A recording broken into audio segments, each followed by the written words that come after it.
Welcome to the Crafty Mini, and this one we're going to be painting Moonstone's Nanny. Now I've already done the sprogs off camera, which will be shown at the end of the video. I just want to concentrate on this character herself. This is one of my favourite sculpts from the Moonstone range. Those of you who've been watching the channel for the last few weeks know that I've done a fair bit of Moonstone. This is up there with Bob the Squire for me. Absolutely love this sculpt. So with this one, I actually like the sort of official paint scheme for this character, so I'm going to stick to it as pretty close, pretty faithful to it, with my own sort of little twist. So starting off with, just base coated the colour with a bit of acrylic that was left on the wet palette from a previous project, and then I've just gone in now and I'm going to start adding these browns on the sort of pinny that she's got on the underdress and all that sort of stuff. So an initial brown, and we'll go from there. So these first few clips for me, just getting down those base tones. So I've gone for three particular browns. So I've got the cork brown, which is what I'm using here. English uniform, which was the previous step on the pinny, and then we've got Vallejo flat earth for the majority of the actual sort of dress that she's wearing, and then we'll build up from there. So they're pretty standard stuff that you've seen on the channel, so washes and then building up highlight layers. And with this, it's the character of the face. That's where I want everything to be drawn to, because she's got this maniacal grin, which it just adds loads of character to this really weird mini. And yeah, so we'll crack on. I'll cut through just all the initial base layers, so you can see me getting those on, and then I'll start talking about techniques later on.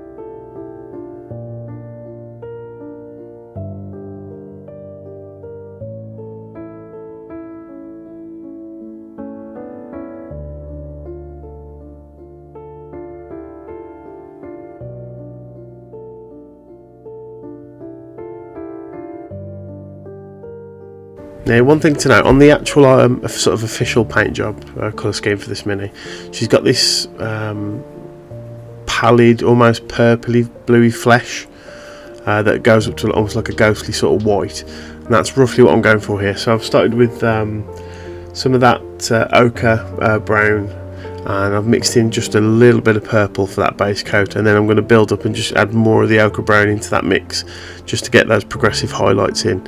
And you should have this at the end. It comes out of this, she's got this really sickly sort of feel about her, which is what I want, because these are, for those who've played the game, this is an undead faction, and the sprogs themselves, they're all really weird minis, which we'll see at the end of the video.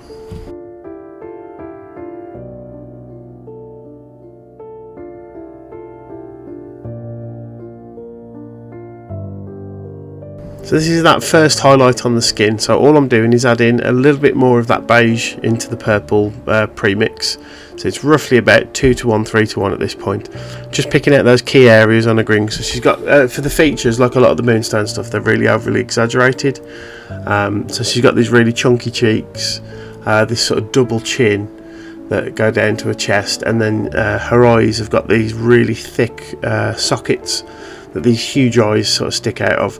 So in terms of like the character, and there's like really cool shapes that you can pick up to do all your highlights with, and that's what we're concentrating on here. Now this will get the unifying wash in a bit once I've got all this down, all the base coats, and then we'll go back and highlight back up to the sort of highest point that I want for each of the different parts of the mini.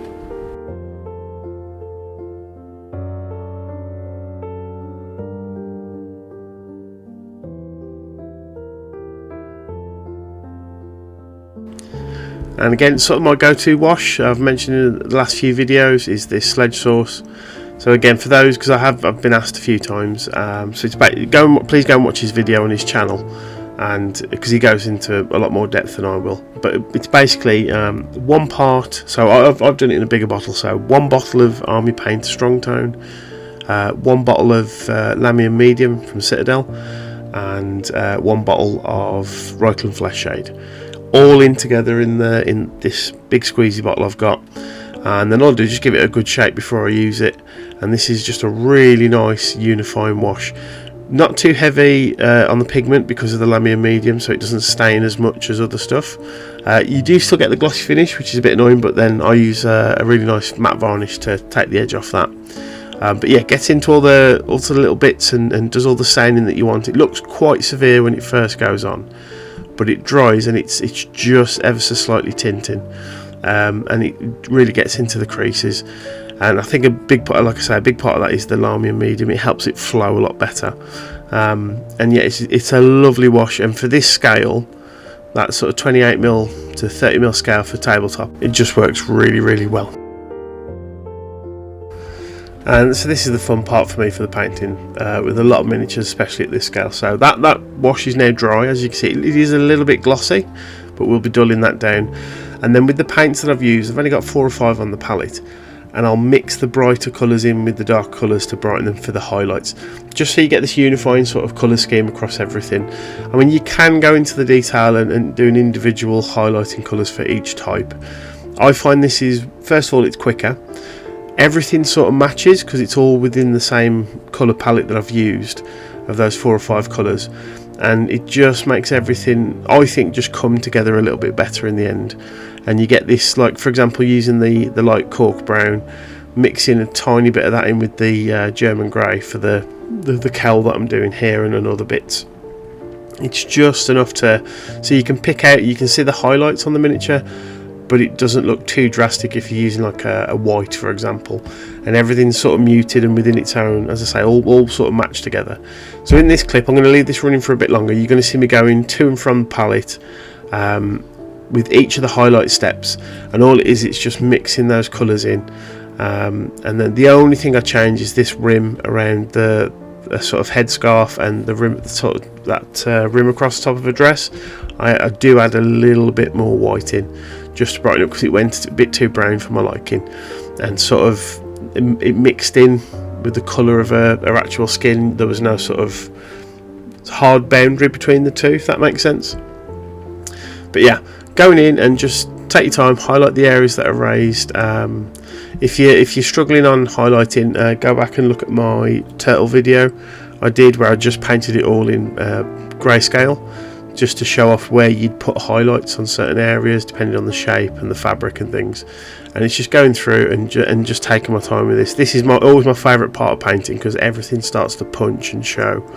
And you get to especially with a mini like this that it's not over the top with all the extra sort of bits of accessories. It's the sculpt itself that's coming through, and you can just have a lot more fun with it.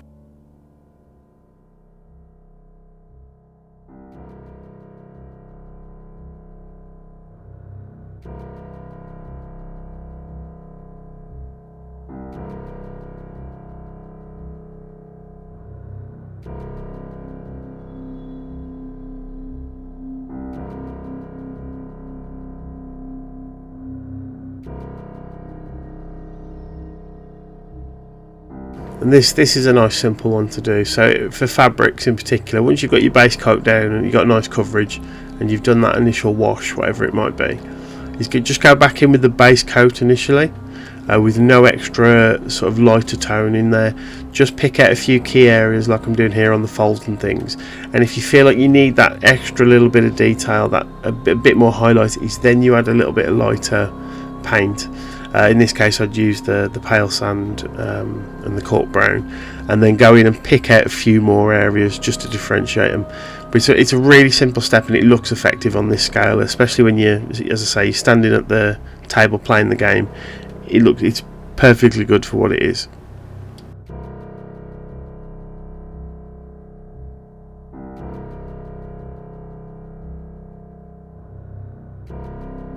So for this brown pinny, just to accentuate it a little bit more, I've added a little bit more of the cork brown into that English uniform, just to work on the highlights, just so they pop a little bit more.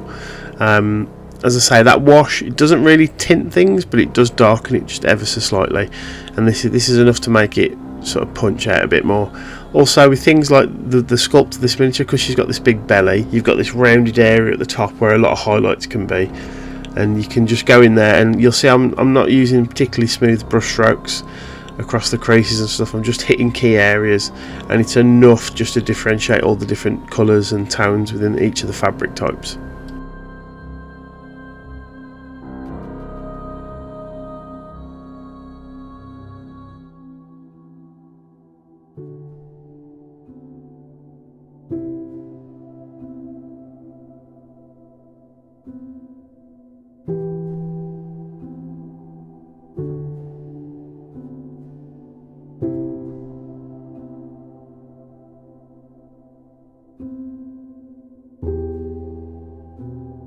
So some of these bigger creases and the patches in particular, as they fold over the creases, they're going to get a bit more of a highlight, just to show that the fabric's sort of bent over and the higher points are going to pop a little bit more. And again, just adding a little bit of that cork brown in there just to differentiate them. And it's a really nice way, and it breaks up that huge area of the flat earth brown that's all over the main part of the dress. Just breaks that up a little bit more.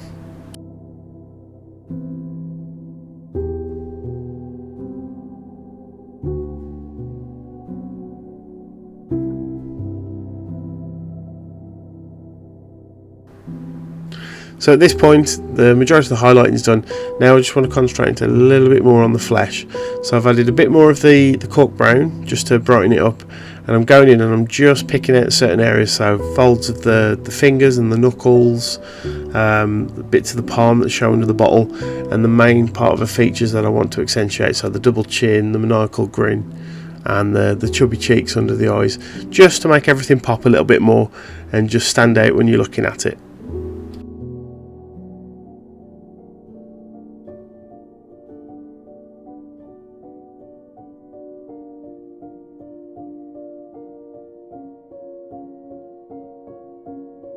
And then a final highlight for the little squid baby that's in the ladle. I'm not sure if this is food for the other children or this is another one that she's, I don't know, growing or something. As I say, the character on these minis are absolutely brilliant. But this will get the last highlight. And then the only thing I do then is go in with a matte varnish on all of the fabrics. I leave the little baby thing in the ladle. I put a bit of gloss on that just to make it look like it's wet and it's been in some sort of liquid. And then I leave her skin just so you got that, again, that texture variation that I do in a lot of videos, and the matte varnish just knocks everything back. And then it's a case of just little touches like pupils, things like that, picking out the eyes with a few different colours, especially on the little squid thing, and just making sure I'm happy with everything. The ladle at the very end will get a little bit of white gold, and I'll actually mix in a tiny little bit of glossy black in that, just to knock it back a bit, because I found that the dark silver was too dark and bright silver was too bright, so I thought I'd do something a bit different with that. And you can mix up metallics and create new shades and things. And then we'll get on to the final shots.